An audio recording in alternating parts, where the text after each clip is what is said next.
Обичаш ме, когато съм удобен, когато мълча и съм покорен, когато съм силен, си до мен. Щом падна, ставам ти проблем.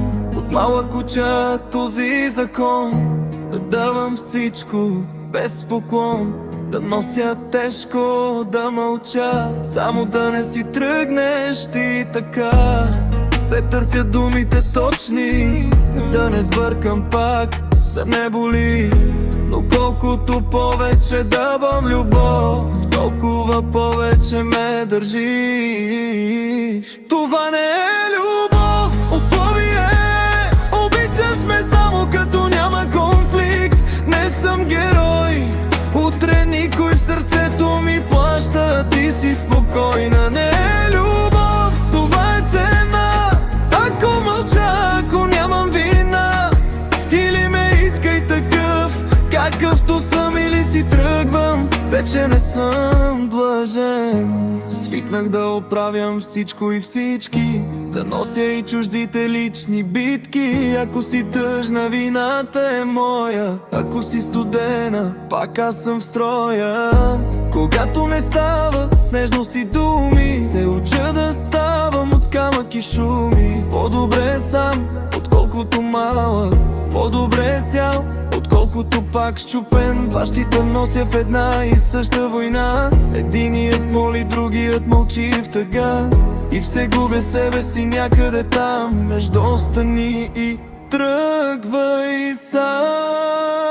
Това не е любов, условие. Обичаш ме само ако съм добре. Не съм герой, утре емоционален порой. Сърцето ми плаща, ти си спокойна. Не е любов, това е цена. Ако мълча, ако нямам вина.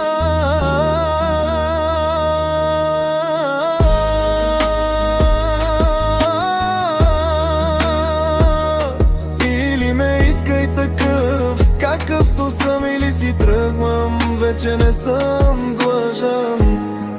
Днес разбрах, не съм дете, не съм длъжен да се доказвам.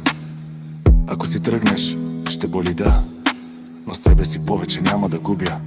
Финален рефрен, по-силен, уверен. Не е любов, ако трябва да се крия, ако страхът ме държи до зори. Искам да ме искаш, не да ме търпиш, да ме обичаш, не да ме делиш. Не е любов, ако плащам с душата за малко топлина и лъжа. От днес избирам себе си пръв, безусловна любов, без вина. Неудобен, неодобрен,